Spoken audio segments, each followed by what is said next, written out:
Welcome, Helen. Glad to have you here. Hello. Thank you for having me. How are you doing this evening? I'm doing great. And you? Doing great as well. Yeah, we are it's on almost the end of summer for us, and I think I probably the know. same for you.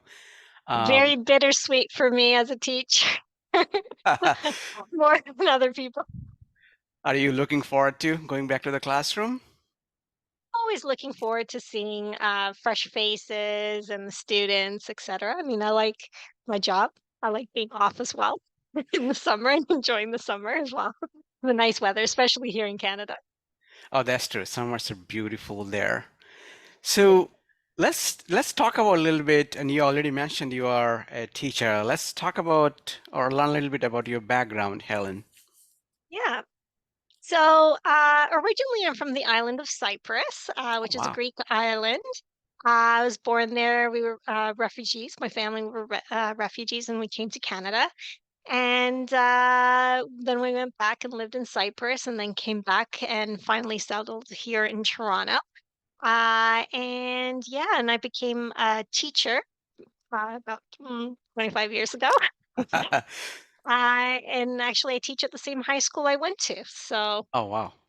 some would say I've gone nowhere in life, but going back to the original place. But I look at it as exciting to be in the same building, I guess, and building on what I had learned when I was a student and uh, developing the new generation. That must be an exciting feeling to teach in the same high school that you graduated in, and you can Yeah, tell from your experience what's coming ahead for them. This is a great feeling for sure. yeah. It must be a huge transition for you then from island of Cyprus coming down to Toronto in the middle hmm of cold. It must be a huge transition Yes. for you. And it was, especially when it comes to running, because as a kid, I would be I used to run a lot, and I was part of cross country and track and field. But then when I first moved to Vancouver and then to Toronto, and I was not used to running in the cold or any kind of wet weather, because in Cyprus it doesn't rain. And so it kind of deviated my path away from running for many, many years, and I picked it up again when I was 30. Oh, wow. Yes. Yeah. So let's talk about a So, little bit more. So you used yeah. to run as a young kid back in Mhm. Cyprus and then in Vancouver. Yep, in Vancouver, and I came to Toronto when I was in grade 11. Kept getting lost in the neighborhoods, and because I didn't wanna run in what seemed to be, cemetery, and my concept of cemetery was very different from the North American concept of cemetery, and so I quit. And I always say it's one of the uh, decisions that I regret most in life is quitting at in grade 11 and deviated away from any kind of sport until I was about 30, where I picked Wow. it up again. How And how did that happen? So you picked it up back again in your 30s. So what was yeah, there any life change event? yeah, it's relationships and Okay. thinking of having that distraction. But also, I met someone who was also a runner, and I said, "Oh, I used to run too, and I was good at it." But what really changed is my students actually, I'm dating myself here, bought me an iPod. Remember back in the day, the Nanos? Yes. And my students bought me an iPod for Christmas, and running with music before that was really awkward. We had the big CD or uh, set players, and so you didn't run with music. And so Right.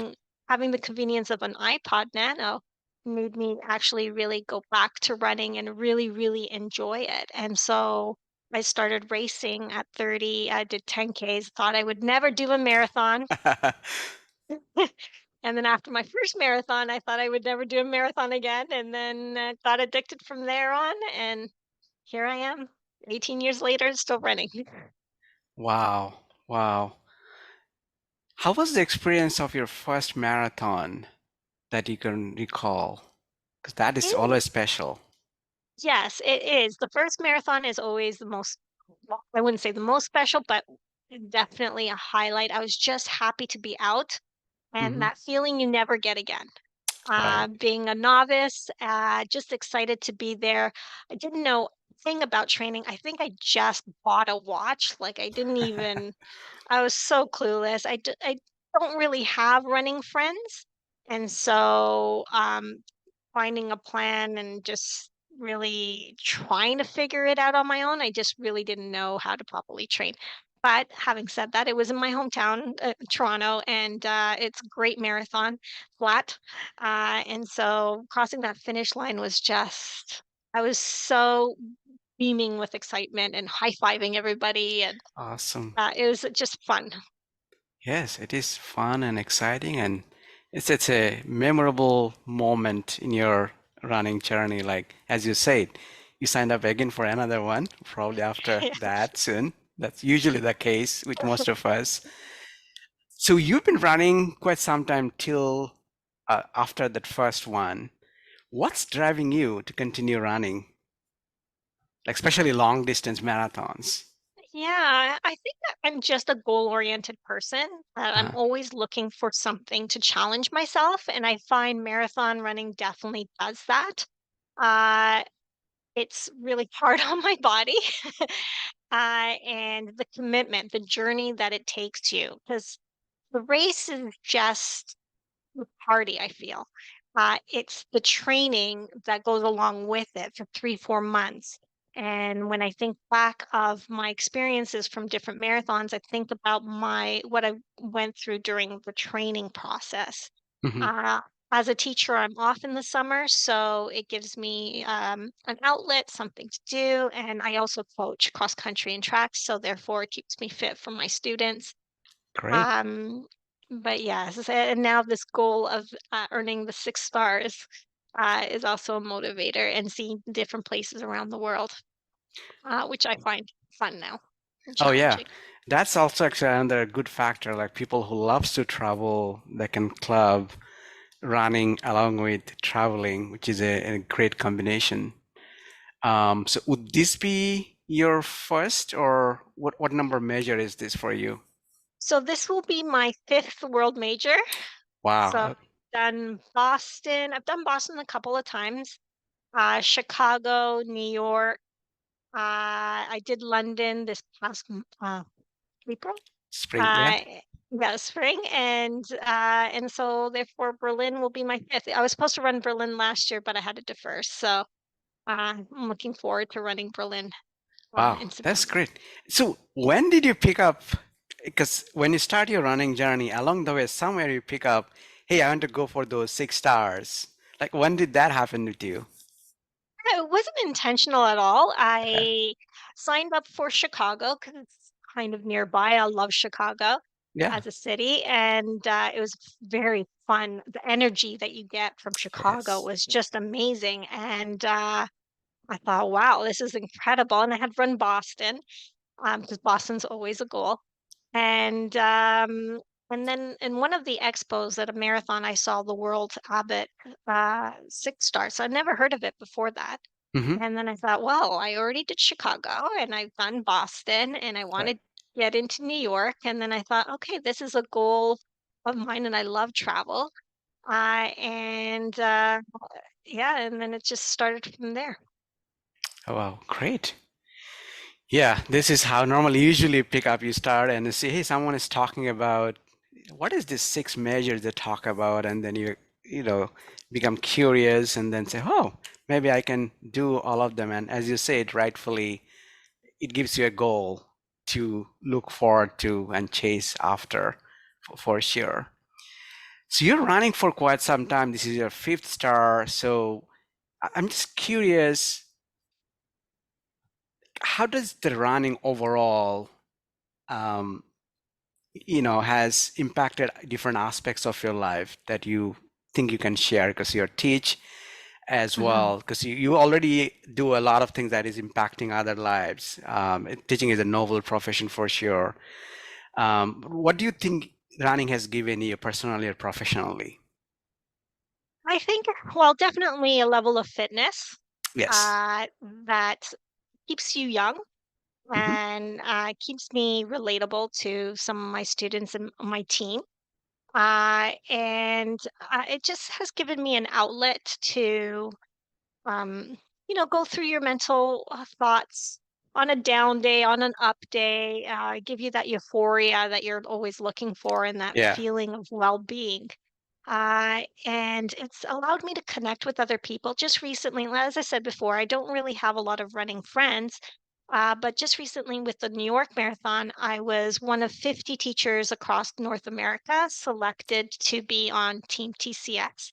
And so this company who sponsors New York selected me, and from there I developed a community online, at least, and Nice. and some people in this area, and I connected with them. Actually, one I connected with this summer. We happened to be in the same small town in northern Ontario at the same time, so we went for a run together. Nice. So it's allowed me to connect with people that perhaps I normally wouldn't have met and being able to share this common experience of perseverance and challenge and overcoming injuries and overcoming life challenges that we've had. I've had surgeries and like overcoming and coming up back from that and yeah, just share different experiences, whether you're fast or slow, Hmm.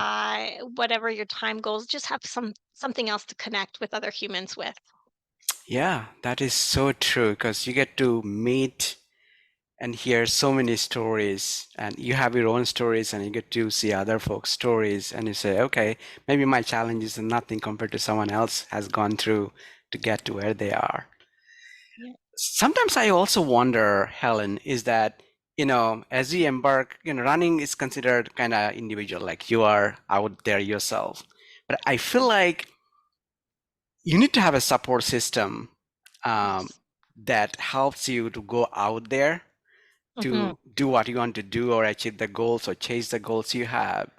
How does it look for you, that support system? I definitely feel a support system is very important. As I said, I don't really have a lot of runners in my life and people that are generally not interested in my journey as a runner.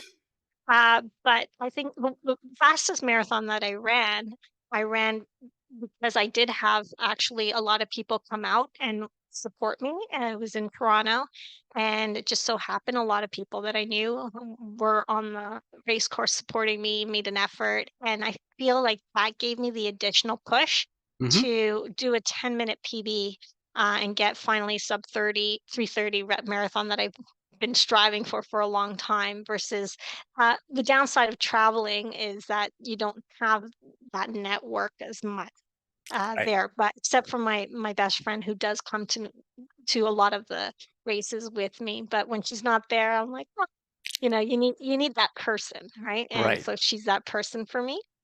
And but having said that, like having friends and family just listen to my aches and pains.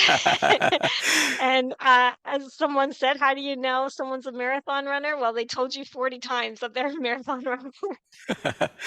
So, having good friends and even though they're not runners and can't relate to the marathon experience, they at least sitting there listening to you and supporting you in the way that they can support you. That is so true. Yeah. Sometimes you tell them, "Hey, I cannot join you for the Friday dinner because I have to go for a Saturday morning long runs." That's how your Yes. family knows that you're on it too. Yeah, yeah. Yeah. Have you seen that, the support system evolve because you are running for number of years now? Has it Mhm. evolved over a period of time for you? Yes, I feel like people are definitely more in tune to the importance of support, Hmm. more now than they were in the past. I find that the general public uh, knows about marathons a little bit more, Hmm. and recreational running is more of a thing, especially with the pandemic. More Right. people started running, so I think and it could be skewed because I run the world majors and that you see the support It's just there, huge support for those. Yeah. more so than smaller races. But I think in general, the media and general society supports runners a little bit more than they used to in the past. Oh, that's great to know. Yeah, yeah, that's amazing. That the support system, the organization, the overall the support that put together the race and who supports. Um, I have seen a tremendous, you know, um, growth overall in that front as well. So, is there a number of goals you're chasing now as you're chasing your six star? Yeah, so I wanted Berlin to be a fast marathon for me, but I don't think Okay. it's gonna happen. I'm a bit injured, so right now, I mean, my number one goal is to finish with a smile on my face, Great and have a goal. good time. That's like my number one goal, and of course, you do want to finish within a certain time. And it's more of connecting again with people racing and enjoying the experience. That's my number one goal for Yeah. this race. And how's the training so far? I know you're training in summer, so it's kind of better compared to cold in Canadian Mm-hmm. winter. How's the Yeah. training for you so far for Berlin? I love training in the summer. I know some people are adverse to training in the heat. They don't like it. I love the heat. That's great. And it was challenging training for London and Boston because of the Canadian winter.